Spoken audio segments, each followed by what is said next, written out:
आइए आज हम लोग वर्ग 7 की जो नई किताब आई है एनसीईआरटी पैटर्न पर है ना। इतिहास की किताब है, उसमें हम लोग चैप्टर नंबर 3 देखने वाले हैं। दिल्ली सल्तनत जो कि 12वीं से 15वीं शताब्दी के बीच की जो है हम लोग इसमें घटनाओं को पढ़ने वाले हैं। इस दिल्ली सल्तनत की स्थापना जो है कुल 5 राजवंशों के मिलने से हुई थी। कितने राजवंशों के मिलने से? 5 राजवंशों के मिलने से दिल्ली सल्तनत की स्थापना 13वीं शताब्दी के आरंभ में हुई थी, ठीक है।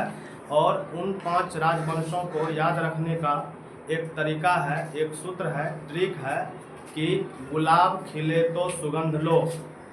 क्या हम बोलेंगे? गुलाब खिले तो सुगंध लो।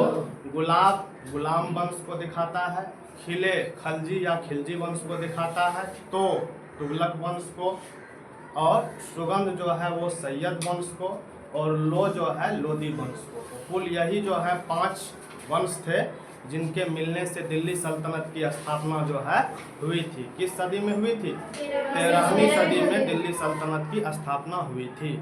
अब इन पे जो है हम लोग देखेंगे, इन 5 राजवंशों ने कुल मिलाकर लगभग जो है 300 वर्षों तक दिल्ली सल्तनत पर राज किया। कितने वर्षों तक?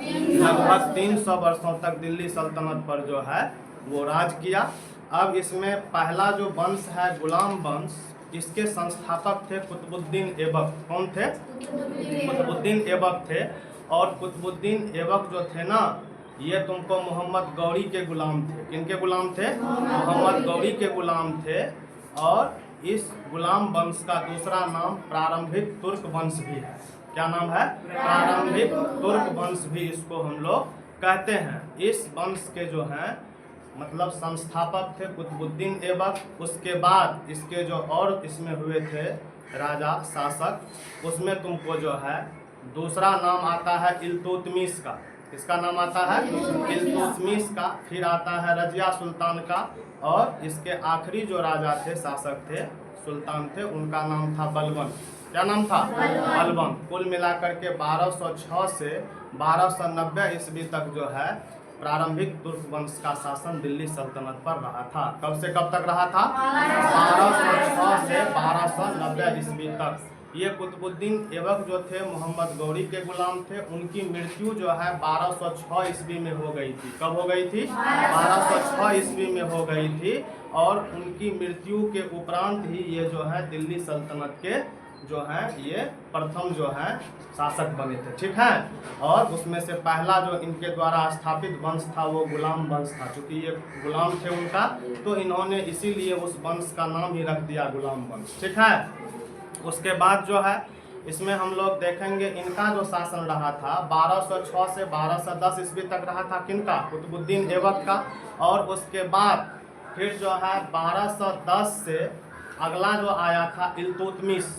इल्तुतमिश जो था 1210 से लेकर के 1236 ईस्वी तक इल्तुतमिश का शासनकाल रहा था, ठीक है। और इल्तुतमिश अपने आप को गुलामों का गुलाम यानी महागुलाम कह करके संबोधित किया करता था। वो इसलिए करता था कि मोहम्मद गौरी के गुलाम थे ऐबक, और ऐबक के गुलाम थे इल्तुतमिश, ठीक है।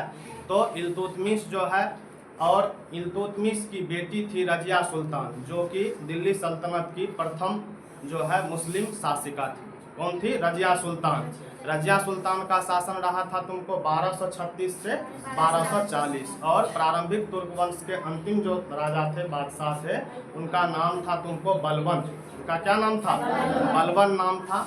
अब इसमें हम लोग और अभी देखने वाले हैं, एक एक करके जो हम पढ़े हैं उसको यहाँ पर हम लोग बिंदुवार जो है इस पर हम लिखे हैं। देखो कुतुबुद्दीन ऐबक के द्वारा कौन कौन सा काम हुआ था।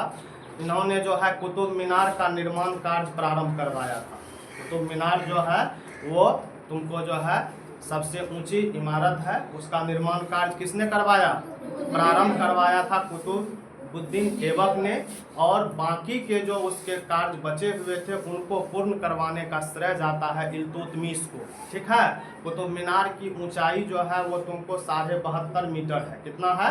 72.5 मीटर है, 72.5 मीटर। और वो कुतुब मीनार जो है बिजली गिरने से जो है वो क्षतिग्रस्त हो गई थी, तो उस कुतुब मीनार को मरम्मत करवाने का जो कार्य है वो कौन किए थे?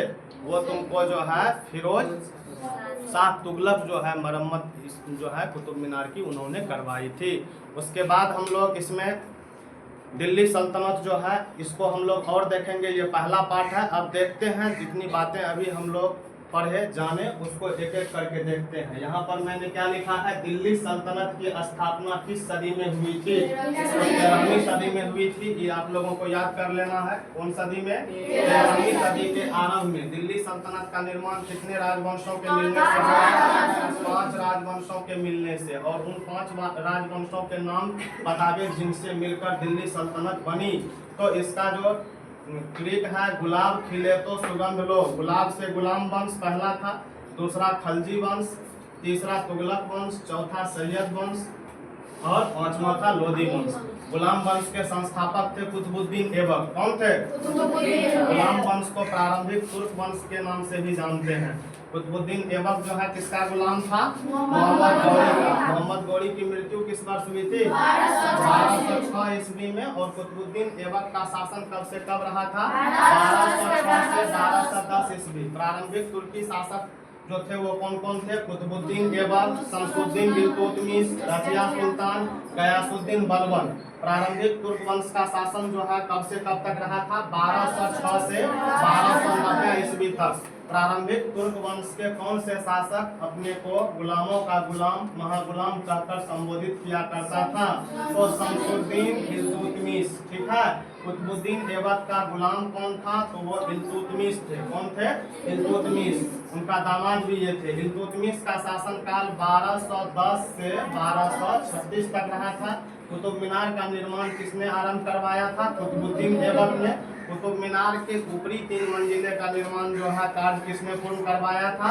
इल्तुतमिश ने। किसने करवाया था? और कुतुब मीनार की ऊंचाई कितनी है? 72.5 मीटर, यानी 72.5 मीटर। कुतुब मीनार की मरम्मत जो है किस शासक ने करवाई थी? फिरोज शाह तुगलक ने। दिल्ली सल्तनत की प्रथम मुस्लिम शासिका कौन थी? रजिया सुल्तान। और रजिया किसकी बेटी थी? इल्तुतमिश की बेटी थी। रजिया की जो शासनावधि थी वो कब से कब तक थी? 1240। प्रारंभिक तुर्क वंश के अंतिम शासक कौन थे? बलबन थे। आज के पार्ट में इतना ही, बाकी हम लोग अगले पार्ट में देखेंगे।